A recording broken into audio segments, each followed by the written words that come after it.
للہ وکفی وسلام علی عبادہ الذین اصطفی اما بعد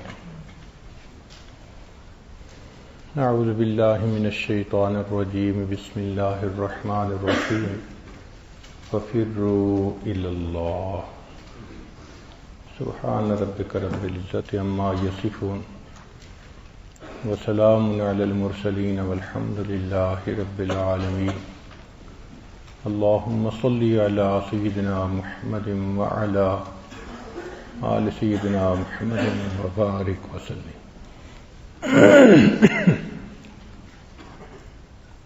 اگلی حکمت کی بات ہے لا یعظم الذنب عندک عظمۃ تصدک عن حسن الظن باللہ تعالی، کہ کوئی بھی گناہ تمہارے نزدیک اتنا بڑا نہیں ہونا چاہیے کہ وہ تجھ کو اللہ تعالی کے ساتھ حسن ظن سے روک دے۔ یعنی بندہ یہ سمجھے کہ یہ میرا گناہ ایسا ہے بس اب میں جہنم میں گیا، ایسا نہیں ہونا چاہیے۔ حسن ظن اللہ تعالی کے ساتھ رہنا چاہیے۔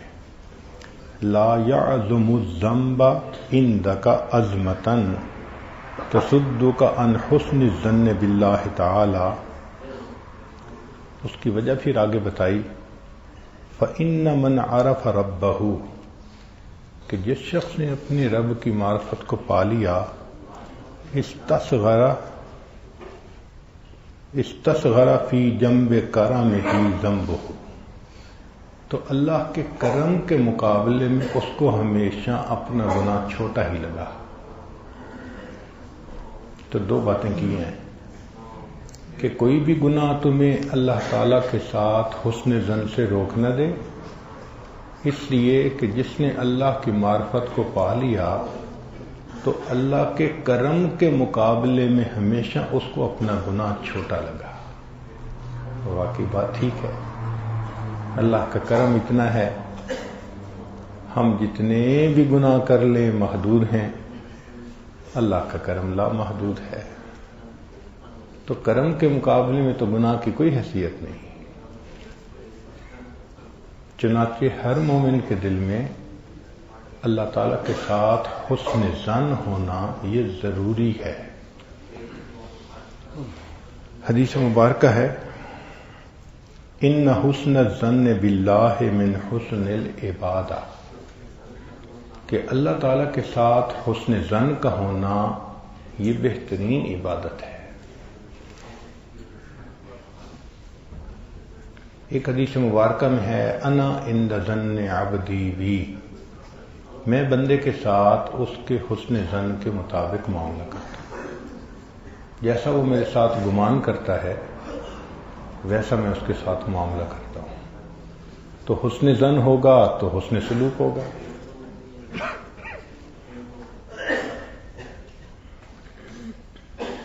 عبد الواحد بن زید فرماتے ہیں علیک بمجالس الذکر، تمہارے اوپر مجالس ذکر میں آنا لازم ہے، وحسن الظن بمولاک، اور اللہ کے ساتھ حسن ظن کا ہونا فکفا بہما خیرا، بس اتنی ہی خیر تمہارے لیے کافی ہے۔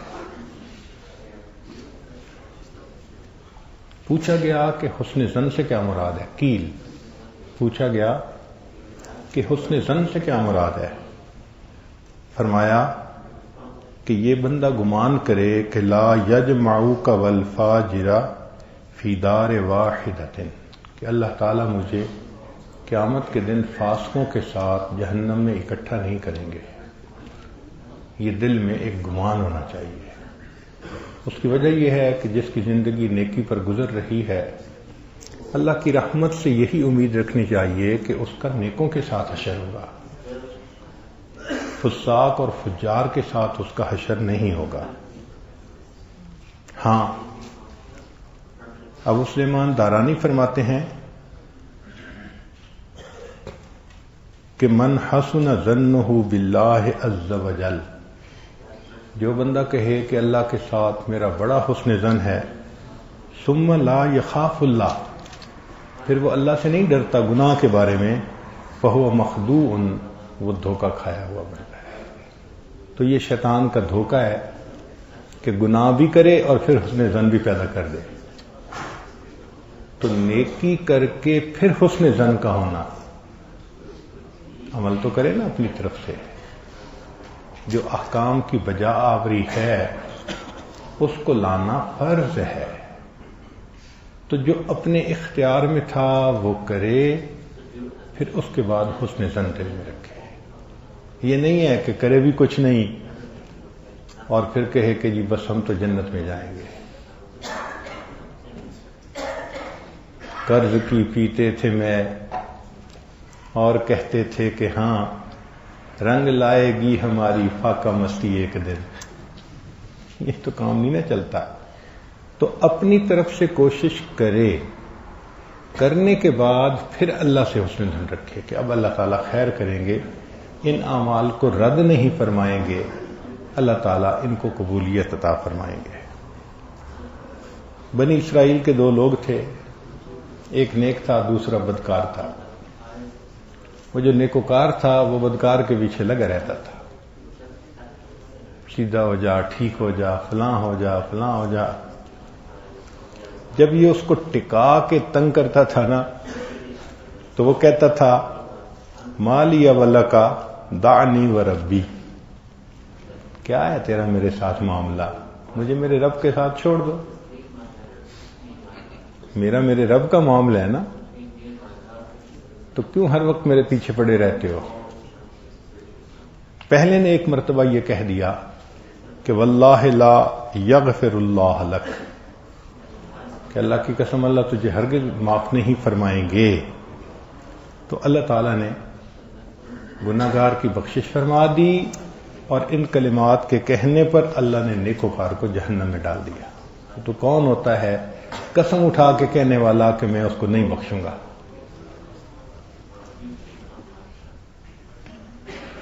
گناہ کے کرنے سے ایمان تو ضائع نہیں نہ ہوتا، ہاں گناہگار مومن ہو جاتا ہے۔ تو حدیث ہے کہ لا یخرج المؤمن من ایمانہ ذنب کما لا یخرج الکافر من کفرہ احسان۔ اگر کوئی بندہ نیکی کا، کوئی کافر نیکی کا کام کر دے تو مسلمان تھوڑا ہو جاتا ہے۔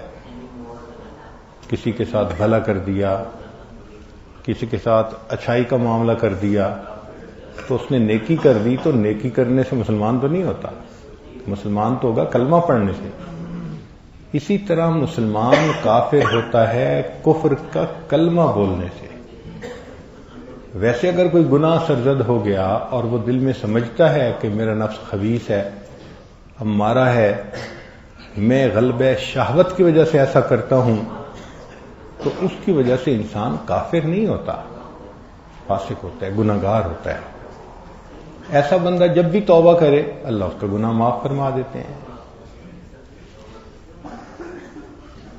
ایک حدیث پاک میں ہے خصلتان لیس فوقہما شیء من الخیر، دو خوبیاں ایسی ہیں کہ ان سے بڑی اور کوئی خیر نہیں، حسن ظن باللہ و حسن ظن بعباد اللہ، اللہ سے بھی حسن ظن ہو اور اللہ کے بندوں سے بھی حسن ظن ہو۔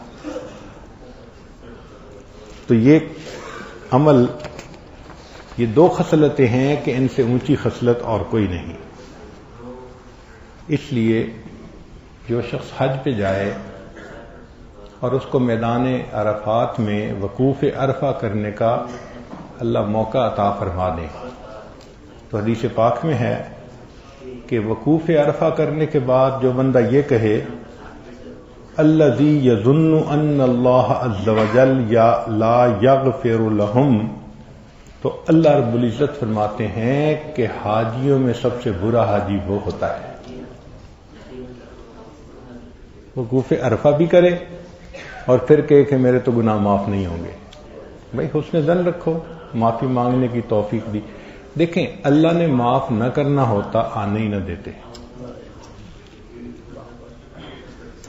بھائی سخی اپنے دروازے پہ آنے ہی نہیں دیتا جس کو نہ دینا ہو، وہ کیوں اپنے ذمے یہ لے کہ جی آیا تھا نہیں دیا؟ اسی طرح اگر اللہ نے نہیں دینا تو اس کی یہ پہچان ہے کہ آنے ہی نہیں دیتے. کتنے لوگ ہیں مال والے ہیں، سہولت والے ہیں، ہر سال اپنا جہاز خرید کر وہ آنا چاہیں حج پر تو آ سکتے ہیں، توفیق نہیں ہوتی. تو جب اللہ نے اپنے در پہ بلا لیا تو سخی در پر بلا کر کسی کو خالی واپس نہیں بھیجا کرتا. حدیث مبارکہ لا یموتن احدکم الا وهو يحسن الظن باللہ عز وجل، تم میں سے کوئی بندہ اس یعنی نہ مرے مگر اس حال میں کہ اللہ کے ساتھ حسن ظن ہو. موت اس حال میں آنی چاہیے کہ بندے کو اللہ کے ساتھ حسن ظن ہو. مالک بن دینار رحمۃ اللہ علیہ اپنی وفات کے بعد کسی کو خواب میں نظر آئے. اس نے کہا کیا بنا؟ کہنے لگے گناہ تو بہت تھے، قدمت بذنوب کثیرہ، بہت میرے گناہ تھے، محاہا انی حسن الظن باللہ، مجھے جو اللہ کے ساتھ حسن ظن تھا اس نے میرے گناہوں کو مٹا دیا. تو یہ حسن ظن اتنی اچھی نیکی ہے. حسن بن صالح فوت ہوئے، خواب میں ملے تو کسی نے پوچھا کیا بنا؟ کہنے لگے فلم ارا مثل حسن الظن باللہ عز وجل شیئا، میں نے آخرت میں آ کر اللہ کے ساتھ حسن ظن سے زیادہ بہتر عمل کسی کو نہیں پایا.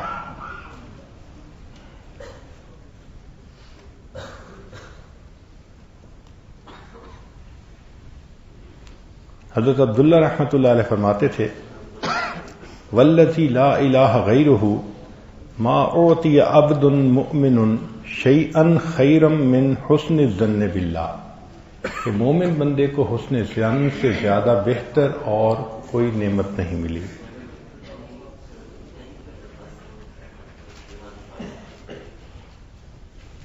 اس لیے ہمارے مشائخ اپنی دعاؤں میں اللہ سے رحمت اور مغفرت طلب کرتے تھے، پھر اس کے بعد اللہ سے حسن ظن رکھا کرتے تھے.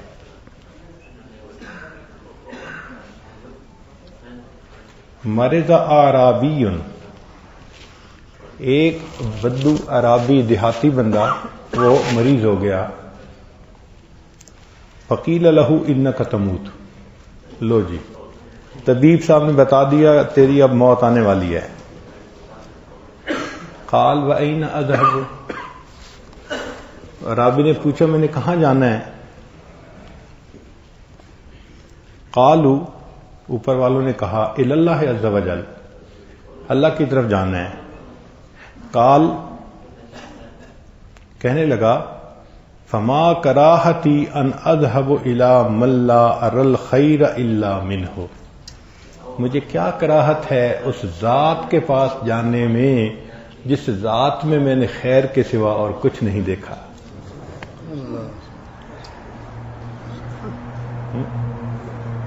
اللہ اکبر کبیرہ. اس لیے عبداللہ رحمۃ اللہ علیہ فرماتے ہیں لَيَغْفِرَنَّ اللَّهُ يَوْمَ الْقِيَامَةِ مَغْفِرَةً، کہ اللہ تعالیٰ قیامت کے دن اتنی بخشش کریں گے لم تخطر علی قلب بشر، کہ کسی بھی بشر پر اس کا گمان بھی نہیں گزرا ہوگا، اتنی بخشش فرمائیں گے. حضرت قاری مطیب صاحب رحمۃ اللہ علیہ نے لکھا ہے، حدیث پاک سے بھی ثابت ہے کہ اللہ تعالیٰ کی اتنی رحمت کا ظہور ہوگا، اتنی رحمت کا کہ ایک وقت ایسا بھی آئے گا کہ شیطان بھی سر اٹھا کے دیکھے گا شاید مجھے بھی بخش دیا جائے گا، اتنی رحمت کا ظہور ہوگا.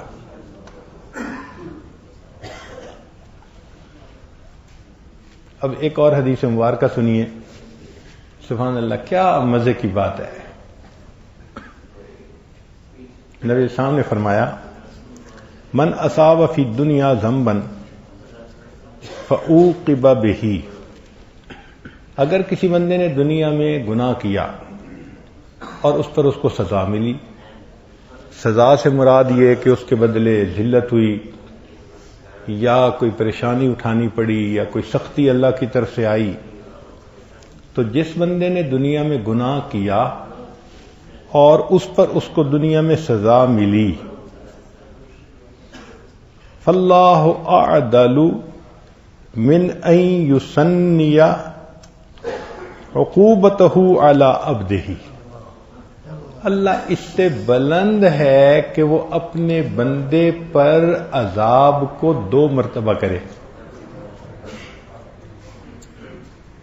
جب دنیا میں اس کو گناہ کی سزا مل گئی تو اللہ تعالیٰ دوبارہ پھر نہیں دیں گے، دے دی ختم، نمٹ گیا کام۔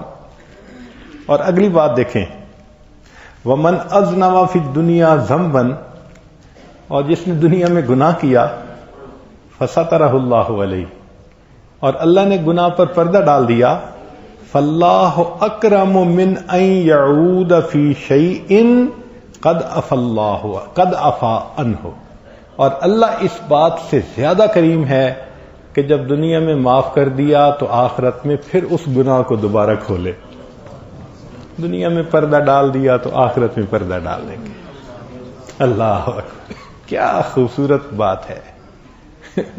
اللہ اکبر، کہ اگر اللہ رب العزت نے دنیا میں کسی گناہ پر سزا دے دی تو اللہ اس سے بلند ہے کہ اس گناہ پر آخرت میں دوبارہ پھر سزا دے، اور اگر اللہ نے کسی گناہ کو دنیا میں پردے میں رکھ دیا تو اس کے کرم سے یہی امید ہے کہ وہ آخرت میں اس کی پردہ دری نہیں فرمائیں گے۔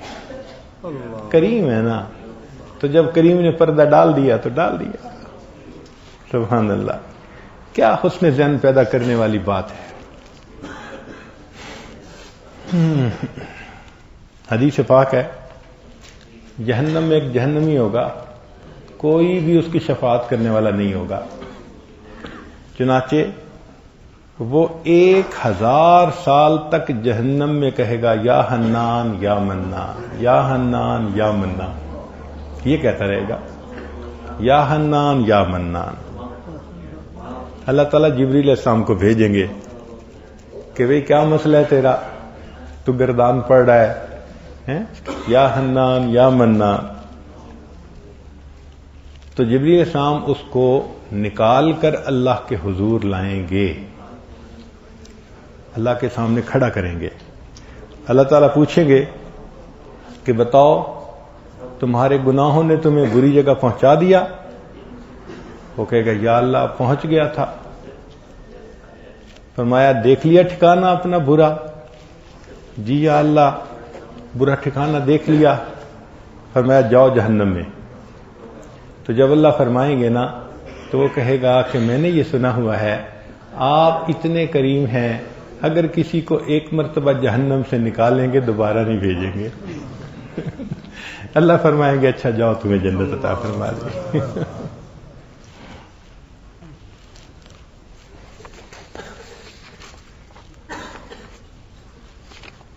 اب یہ چند نکات ہیں جن پر غور کرنے سے دل میں حسن ظن پیدا ہوتا ہے۔ یہ مضمون ہر کتاب میں نہیں ملے گا، یہ بہت کھنگالنے سے ڈھونڈنے سے اللہ والوں کی محفلوں میں سنی ہوئی باتیں ہیں جن کو اکٹھا کیا، تو ان میں سے ہر پوائنٹ اہمیت رکھتا ہے۔ تو ان چند باتوں کو ذہن میں سوچتے رہیں تو بڑا حسن ظن پیدا ہوگا۔ پہلی بات کہ اللہ تعالیٰ کے ہاں دستور ہے هل جزاء الاحسان الا الاحسان، یہ قاعدہ ہے، یہ دستور ہے اللہ کا۔ اور مفسرین نے لکھا ہے کہ احسان کا مطلب ہے کلمہ اور دوسرے احسان کا مطلب ہے جنت، کہ جو بندہ کلمہ پڑھے گا اور اس پر جمع رہے گا اللہ تعالیٰ اس کے بدلے اس کو جنت عطا فرمائیں گے۔ تو اس آیت کے معانی پہ غور کریں اور یہ شکر ادا کریں کہ ہم کلمے پہ ہیں. اس میں کوئی تردد نہیں ہونا چاہیے. ایمان اور شک دو مختلف چیزیں ہیں، متضاد چیزیں ہیں. شک آئے تو ایمان ختم ہو جاتا ہے. اس لیے ذالک الکتاب یہ کہہ کر آگے ھدی للمتقین نہیں کہا، پہلے کہا لا ریب فیہ، اس میں شک نہیں ہے، پھر فرمایا ھدی للمتقین. تو شک کو دل سے نکالنا، شیطان اس راستے سے بھی حملہ کرتا ہے کہ بندے کے دل میں شک ڈال دیتا ہے. اسی لیے بعض فقہا نے کہا انا مؤمن انشاءاللہ، انہوں نے انجام کو سامنے رکھا. امام اعظم ابو حنیفہ رحمۃ اللہ نے فرمایا انا مؤمن حقا، پکا مومن. اس میں تردد والی کیا بات ہے بھائی؟ ہیں مومن تو ہم پکے مومن ہیں. تھوڑا سا اس میں ڈھیل دکھائی نا تو بس شیطان ایمان سے محروم کر دے گا.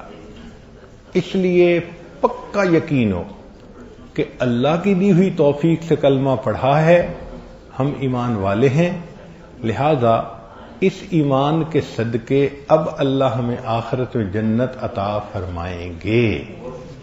تو اس آیت پر غور کرنے سے حسن ظن بڑھتا ہے.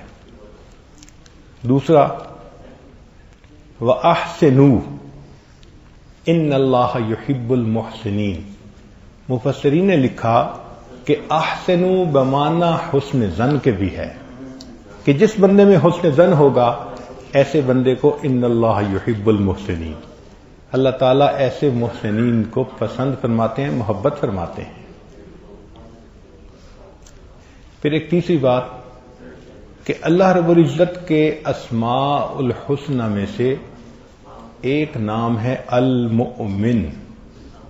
انما سما نفسه المؤمن لانه امنهم من العذاب، اس لیے کہ اللہ تعالیٰ قیامت کے دن مومن کو عذاب سے امن عطا فرما دیں گے. مومن جو ہے تو جب کلمے کی توفیق دی اور مومن ہے تو پھر اللہ رب العزت یقیناً قیامت کے دن عذاب سے امن عطا فرمائیں گے. اور بعض مفسرین نے ایک عجیب نقطہ لکھا ہے کہ ظاہر آیت تو صحابہ کے بارے میں ہے، وَكُنْتُمْ عَلَى شَفَا حُفْرَةٍ مِّنَ النَّارِ فَأَنْقَذَكُم مِّنْهَا، کہ تم تو بالکل آگ کے کنارے اندر تھے، اس نے تمہیں اس میں سے نکال لیا، گرنے والے تھے. تو بعض مفسرین نے یہاں ایک نقطہ لکھا ہے کہ گو ظاہر معنی ان کے لیے تھا، مگر ہمارے اوپر بھی یہ آیت اس طرح لاگو ہوتی ہے کہ ہم بالکل جہالت، گمراہی اور کفر میں پڑے ہوئے تھے ایسے کاموں میں، اور اللہ نے وہاں سے نکال کر ہمیں نیکوں کی محفل میں پہنچا دیا. تو کنارے سے نکال کر جب ہمیں اللہ نے پہنچا دیا، اب ہمیں اللہ دوبارہ اس میں واپس نہیں لوٹائیں گے.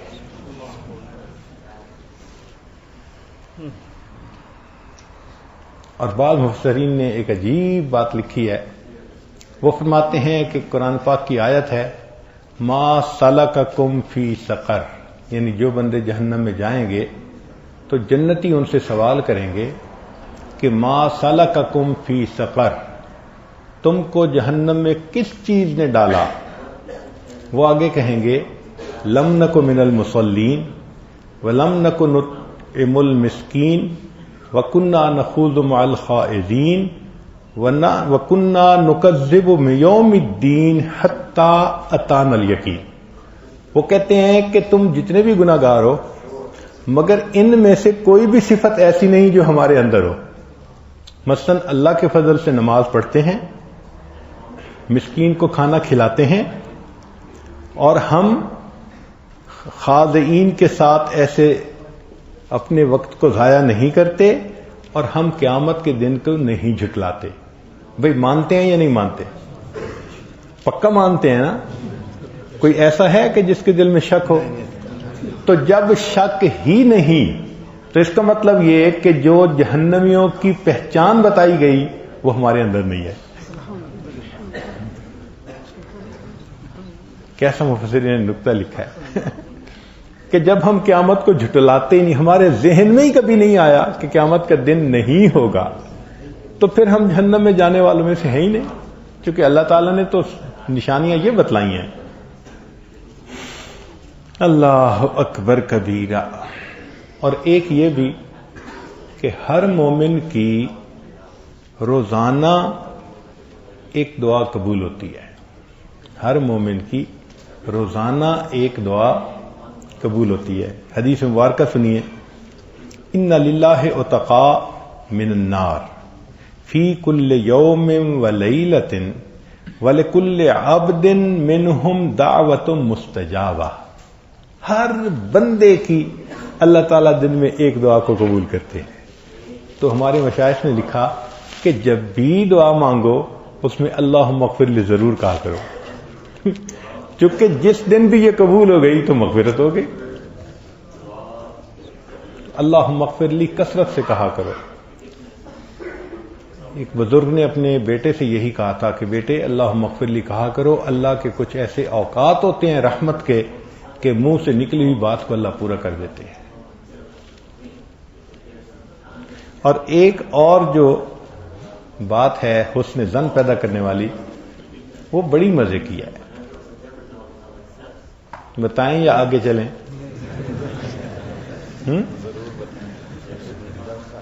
وہ اس لیے کہ اس بات کو پڑھ کے واقعی بہت مزہ آیا، بہت مزہ آیا۔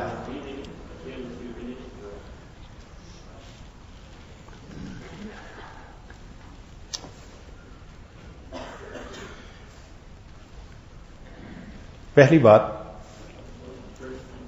کہ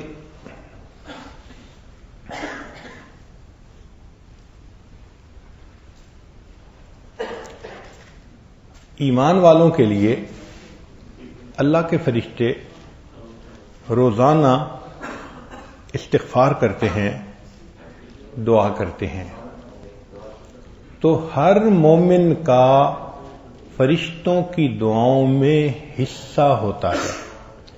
ہر بندے کا، جو مومن بندہ ہے، روزانہ کن دعاؤں میں حصہ ہوتا ہے؟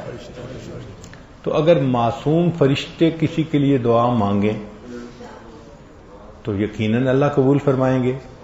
چنانچہ قرآن پاک کی آیت ہے وَيَسْتَغْفِرُونَ لِلَّذِينَ آمَنُوا رَبَّنَا وَسِعْتَ كُلَّ شَيْءٍ رَحْمَةً وَعِلْمًا۔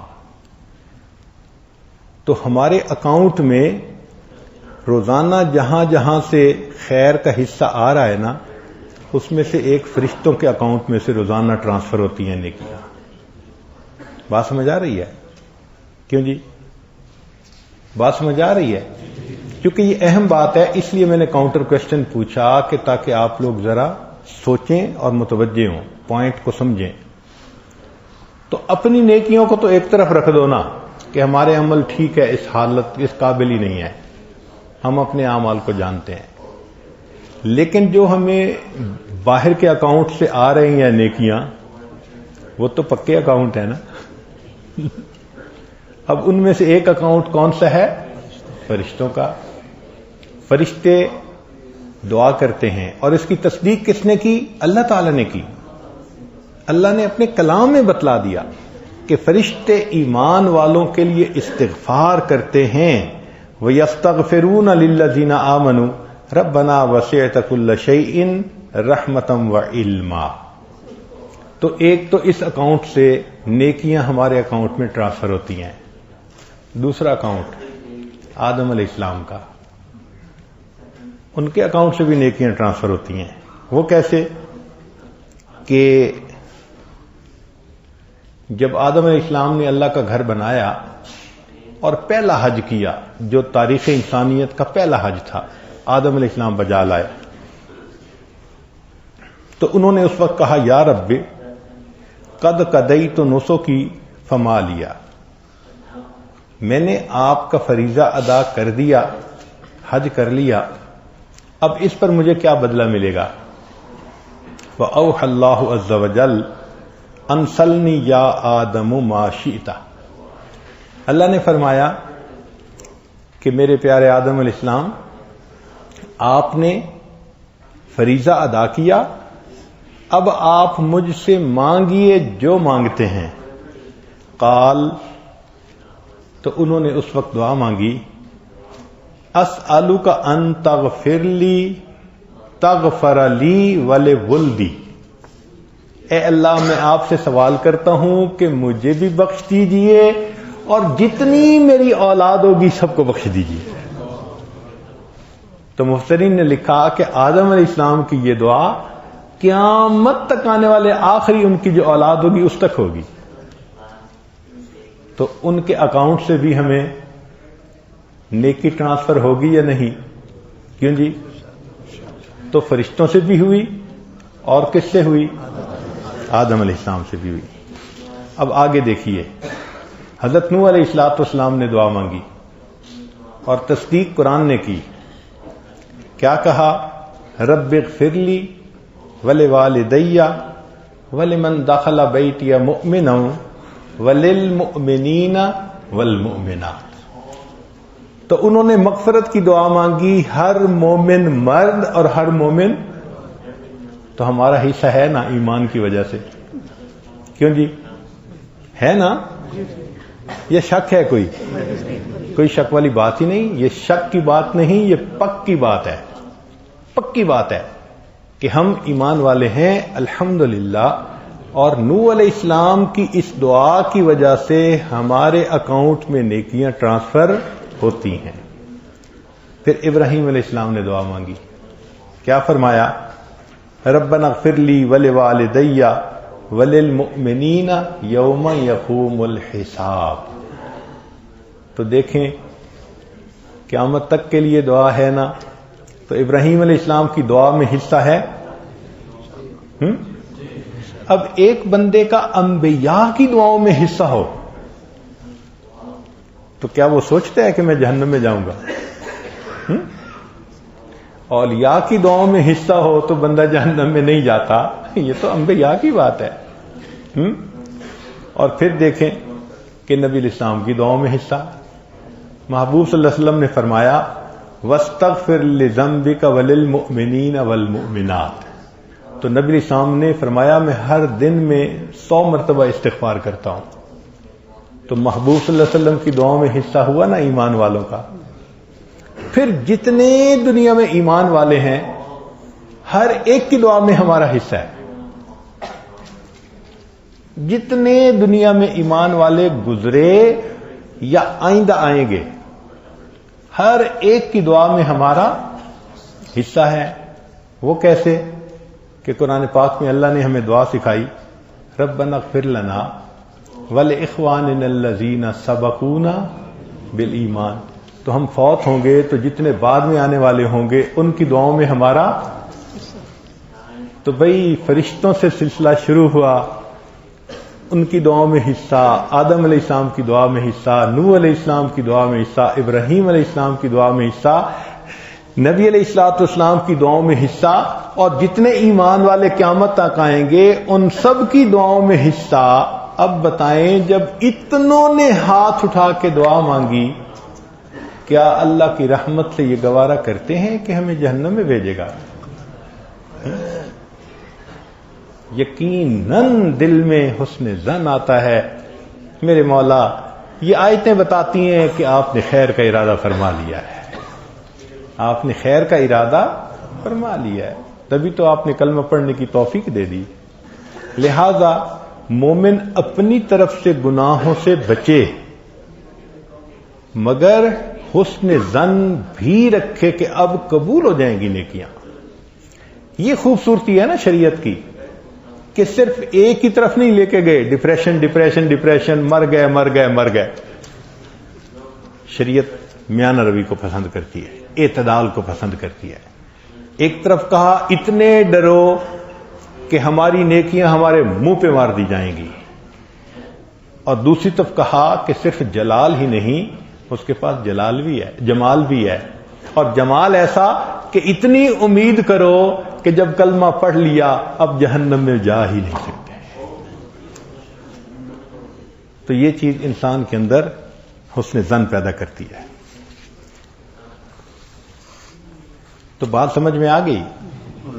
تو اللہ کے ساتھ حسن ظن رکھنا یہ مومن کی ایک اچھی صفت ہے. اس مضمون کو اور مؤکد کرنے کے لیے 4 نقطے اور ہیں.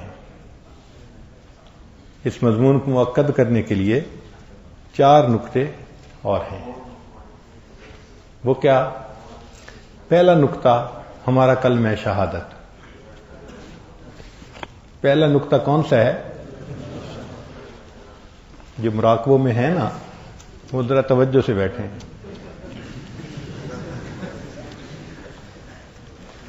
پہلا نقطہ کون سا ہے؟ نہیں، اونچا بولیں. ہاں، جاگیں ذرا تاکہ یہ نقطہ سمجھ سکیں. پہلا نقطہ کون سا ہے؟ اب ذرا کلمہ شہادت کی بات سن لیجئے کہ ایک تفسیر میں پڑھا، قرآن پاک کی آیت ہے ربما یود الذین کفروا لو کانوا مسلمین.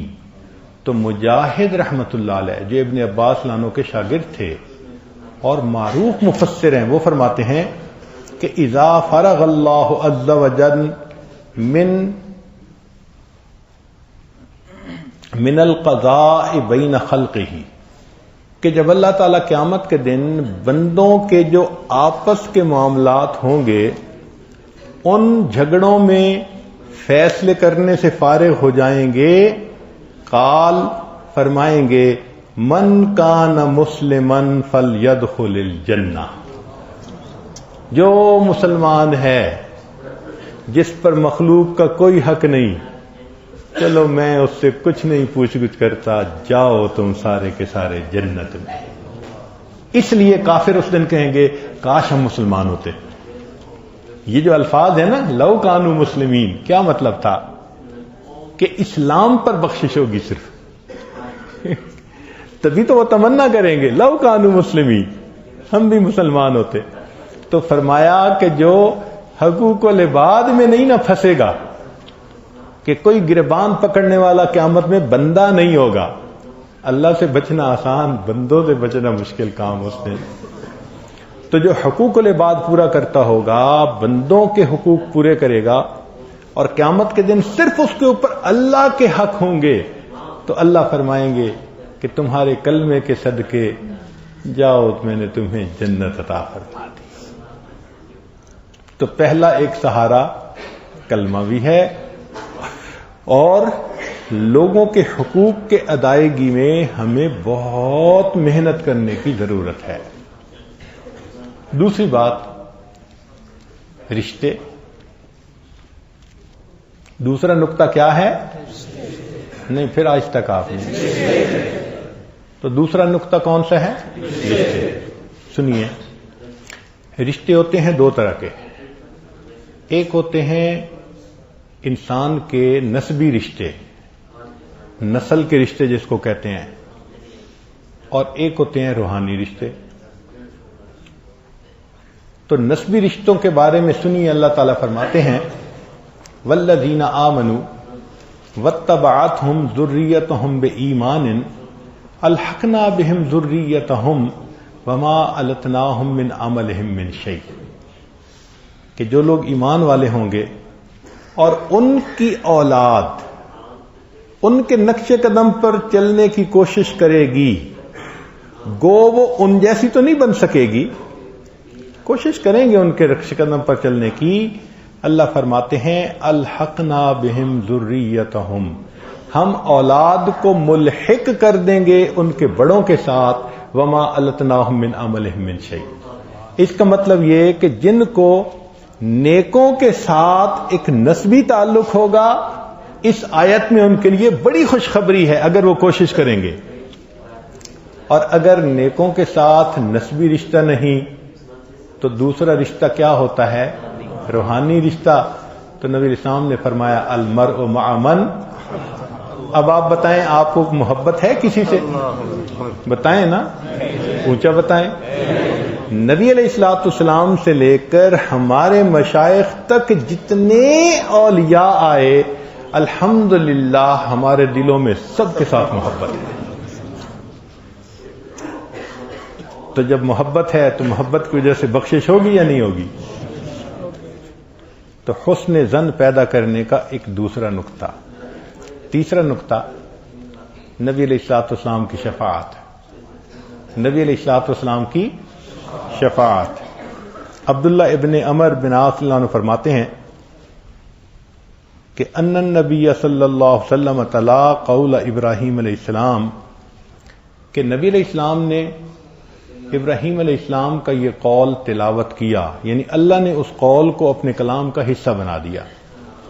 رب انہن اضللن کثیرا من الناس فمن تبعنی فانہ منی ومن عصانی فانک غفور رحیم.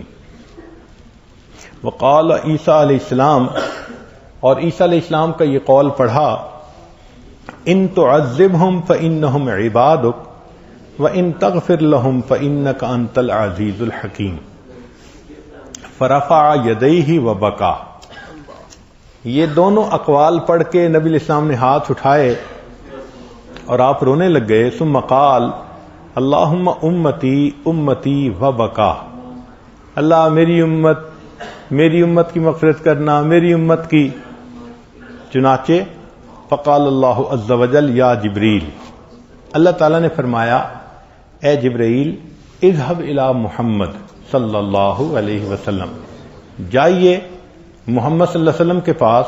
وربک اعلم، اور تمہارا رب سب سے زیادہ جاننے والے ہے. فاسألہ ما یبکیک، جا کے پوچھو میرے پیارے محبوب صلی اللہ علیہ وسلم سے کہ آپ کیوں رو رہے ہیں.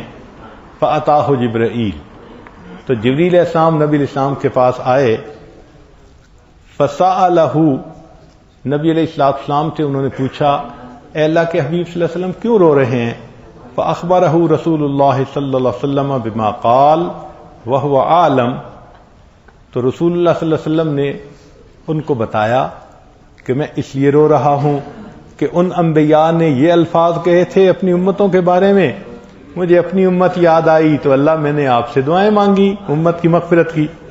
چنانچہ فقال اللہ عز وجل، اللہ نے جبریل علیہ السلام کو کہا کہ اذهب الی محمد صلی اللہ علیہ وسلم، جبرائیل دوبارہ محمد صلی اللہ علیہ وسلم کے پاس جائیے. فقل لہ، اور ان کو کہہ دیجئے انا سنردیک فی امتک ولا نسوءک، ہم امت کے معاملے میں آپ کے دل کو راضی کریں گے، کبھی بھی ناخوش نہیں فرمائیں گے. تو اللہ کا وعدہ ہے نبی علیہ السلام کے ساتھ کہ نبی علیہ الصلوۃ والسلام کو اللہ تعالی خوش فرمائیں گے امت کے معاملے میں. بات سمجھ آ گئی؟ اب اگلی حدیث اس کے ساتھ ملا کے دیکھیے. نبی علیہ السلام فرماتے ہیں خیرت بین الشفاعۃ او یدخل نصف امتی الجنہ، اللہ نے مجھے چوائس دیا، اختیار دیا. اے میرے محبوب صلی اللہ علیہ وسلم، آپ کی آدھی امت کو ہم بنا حساب بھیج دیں گے جنت میں، یا جس کی آپ شفاعت کریں اس کو بھیج دیں گے. نبی اسلام فرماتے ہیں فاخترت الشفاعہ، میں نے شفاعت کو چن لیا. لأنہا اعم و اکفا، اس لیے کہ میری شفاعت کے ذریعے سے آدھی سے بھی زیادہ میری امت کے لوگ وہ جنت بھیج دیے جائیں گے. اب آدھی امت سے زیادہ لوگ جب شفاعت کی وجہ سے جنت جائیں گے تو اس کا مطلب ہے کہ 50% سے زیادہ، 50% سے زیادہ. اب یہ 50% سے زیادہ سے کیا مراد؟ 60% بھی 50 سے زیادہ ہوتا ہے، 70 بھی 50 سے زیادہ، اور 80 بھی 50 سے زیادہ، اور 90 بھی 50 سے زیادہ. سب 50 سے زیادہ ہے نا؟ ہیں تو چلو اس کی پرسنٹیج کتنی ہوگی اس کا اندازہ لگائیے. عبداللہ ابن عباس اللہ عنہ فرماتے ہیں، حدیث مبارکہ غور سے سنیے، فرماتے ہیں کہ رسول اللہ صلی اللہ علیہ وسلم نے فرمایا ينصب او یودع الانبیاء علیہم السلام منابر من ذہب، قیامت کے دن انبیاء کے لیے نور کے ممبر لگائے جائیں گے. فیجلسون علیہا، سارے انبیاء ان نور کے ممبروں پر بیٹھیں گے. یہ نور کے ممبر کیوں لگیں گے؟ کہ آپ ممبر پہ بیٹھیے، آپ کو جنت ٹرانسفر کر دیا جائے. جیسے آپ بیٹھتے ہیں نا کسی گاڑی میں تو آپ کو منزل پہ پہنچا دیتے ہیں، تو اس دن انبیاء کے لیے نور کے ممبر لگائے جائیں گے اور ان ممبروں کو جنت میں پہنچا دیا جائے گا. تو نبی علیہ السلام فرماتے ہیں جب وہ ممبر لگیں گے نور کے فَيَجْلِسُونَ عَلَيْهَا، سارے انبیاء ان ممبروں پر بیٹھ جائیں گے. وَيَبْقَى مِمْبَرِي، میرا ممبر رہ جائے گا. لا اجلس علیہ او لا اقعد علیہ، میں اپنے ممبر پر نہیں بیٹھوں گا. فإنما بین یدی،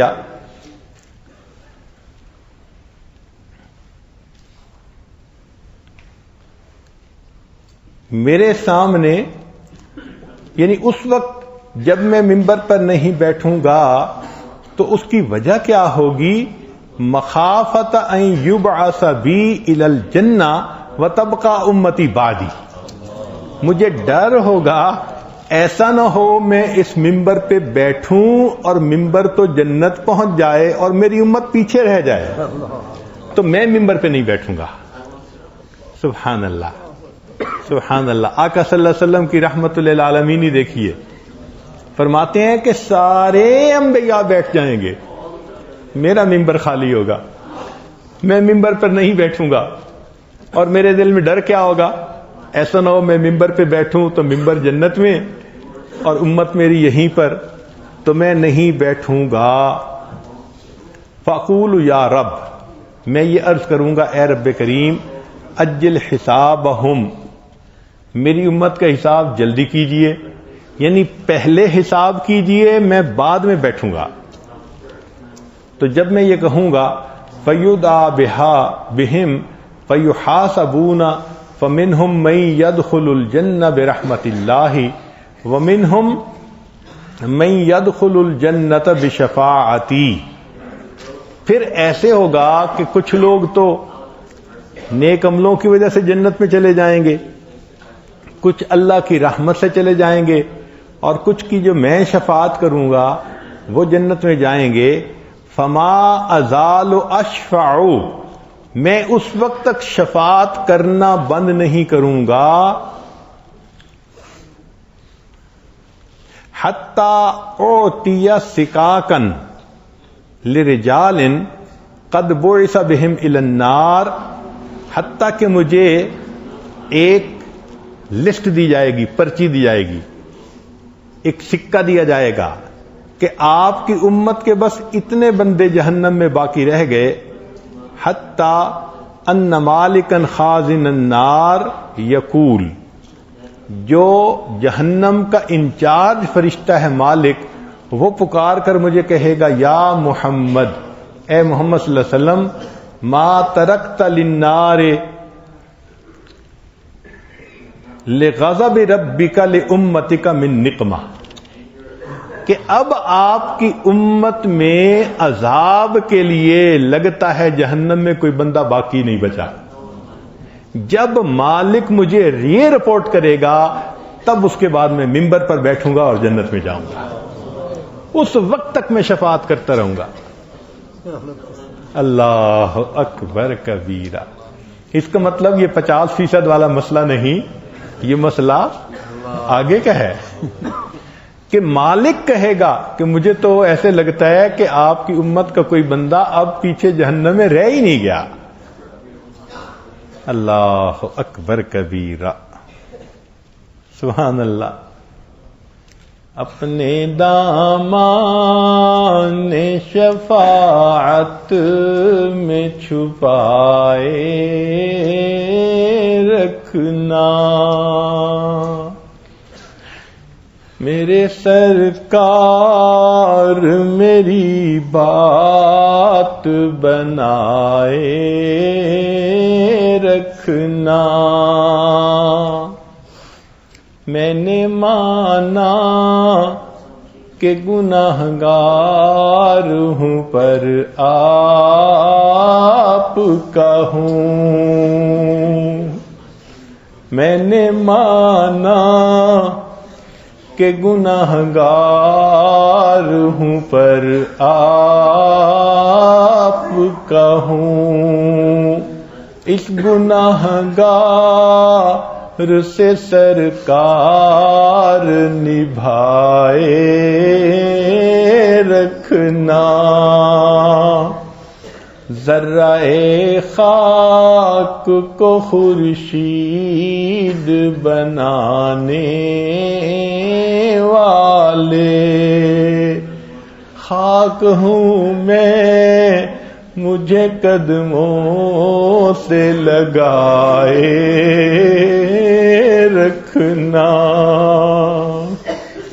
تو ہم امید کرتے ہیں کہ اللہ رب العزت قیامت کے دن اپنے حبیب صلی اللہ علیہ وسلم کی شفاعت عطا فرمائیں گے، اور انشاءاللہ ہمارے لیے جنت میں جانا آسان ہوگا۔ چوتھا نقطہ کہ ایک وقت آئے گا اللہ تعالیٰ فرمائیں گے انبیاء نے بھی شفاعت کر لی، صدیقین نے بھی کی، شہداء نے بھی کی، صالحین نے بھی کی، ہر جنتی نے شفاعت کی، تو سب نے اپنی رحمت دکھا دی، تو میں بھی اب اپنی رحمت دکھاتا ہوں، اب میں بھی اپنی رحمت دکھاتا ہوں۔ چنانچہ حدیث مبارکہ ہے ان ربی وعدنی ان یدخل الجنۃ من امتی 70,000 بغیر حساب، اللہ تعالیٰ میری امت میں 70,000 بندے بغیر حساب جنت میں داخل فرمائیں گے۔ وَيُشْفَعُ كُلُّ أَلْفٍ ل70,000، اور ان میں سے ہر 1000 اور 70,000 کی شفاعت کریں گے۔ اور ایک حدیث پاک میں ہے کہ یہ وہ 70,000 ہوں گے جن میں سے ہر بندہ اور 70,000 کو لے کر جنت میں جائے گا، تو اتنے بندے بنا حساب جنت میں جائیں گے۔ پھر اس کے بعد آتا ہے ثم یحسی ربی 3 حشیات بکفیہ، یہ تو بنا حساب چلے گئے۔ اس کے جانے کے بعد پھر اللہ تعالیٰ فرمائیں گے کہ اچھا سب نے اپنی اپنی رحمت دکھا دی، اب میں رحمت دکھاتا ہوں۔ تو اللہ تعالیٰ اپنی قدرت کے جو ہاتھ ہیں جس کو ہم نہیں سمجھتے، اللہ ہی بہتر جانتا ہے، وہ قدرت کے ہاتھوں سے جہنم میں سے لپ بھریں گے لوگوں کی۔ یہ وہ لوگ ہوں گے جن کا اپنا کوئی عمل نہیں ہوگا جنت میں جانے کے قابل، اور اللہ ان کو ایک لپ بھر کر جنت بھیجیں گے۔ اب ایک بات بتائیں کہ اگر چینی ہو اور ایک لپ بندہ بھرے تو اس کے اندر لاکھوں گرین آ جاتے ہیں، دونوں ہاتھوں سے ایسے بھرے نا تو لاکھوں اس کے جو گرین ہیں، دانے ہیں، پارٹیکل ہیں، وہ ایک لپ میں آ جاتے ہیں۔ یہ ہماری لپ ہے۔ وہ پروردگار جس نے کائنات کو پیدا کیا، جب وہ لپ بھرے گا تو کتنے ہوں گے بھائی بتائیں؟ پھر ایک لپ نہیں، فرمایا ایک لپ بھر کے جنت پھینک ڈالیں گے، پھر دوبارہ لپ بھریں گے، پھر تیسری مرتبہ لپ بھریں گے۔ اللہ اکبر کبیرہ۔ یہ وہ لوگ ہوں گے کہ جن کی بخشش ہوگی بلا سبب من العباد، بندے کا کوئی عمل بھی سبب نہیں ہوگا، یہ اللہ کی رحمت سے جنت میں جائیں گے۔ اللہ اکبر کبیرہ۔ جب بخشش کا اس دن یہ حال ہوگا تو واقعی اب بات سمجھ میں آتی ہے کہ شیطان بھی سر اٹھا کے دیکھے گا کہ شاید میری بھی بخشش ہو جائے گی۔ اللہ آپ کتنے قریب ہیں، آپ اپنی رحمت کا اتنا اظہار فرمائیں گے۔ حدیث پاک میں آتا ہے اللہ تعالیٰ کی رحمت کے 100 حصے تھے، ایک حصہ اللہ نے پوری مخلوق میں تقسیم کیا۔ آدم علیہ السلام سے لے کر قیامت تک آنے والے آخری بندہ، ماں کو محبت، باپ کو محبت، میاں بیوی کو محبت، اولاد کو محبت، بہن بھائی کو محبت، پھر جانوروں میں، پرندوں میں، چرندوں میں، یہ جتنی محبتیں ہیں یہ اس ایک حصے کے آگے چھوٹے چھوٹے حصے ہیں۔ ایک حصہ اگر اتنی رحمت رکھتا ہے تو سوچئے اللہ تعالیٰ قیامت کے دن 100 حصے رحمت کا اظہار فرمائے گا، وہ کتنی ہوگی؟ کوئی ماں اپنے بیٹے کے پاؤں دھوپ میں جلتا دیکھ سکتی ہے؟ بتائیں، کوئی باپ دیکھ سکتا ہے؟ تو اگر ماں اور باپ بچے کے پاؤں دھوپ میں جلتا نہیں دیکھ سکتے، حالانکہ وہ چھوٹا سا ایک ذرہ ان کو رحمت کا ملا ہے۔ اللہ آپ کے پاس تو رحمت کے 100 حصے ہیں، آپ اپنے بندے کو جہنم میں جلتا کہاں دیکھ سکیں گے؟ اس لیے جب کلمہ پڑھنے کی توفیق عطا فرما دی، یہ پکی بات ہے اللہ تعالیٰ نے جنت میں بھیجنے کا فیصلہ فرما لیا ہے۔ ایسا حسن ظن ہونا چاہیے۔ اللہ تعالیٰ ہمیں اسی حسن ظن پر موت عطا فرمائے۔ وآخر دعوانا ان الحمد للہ رب العالمین۔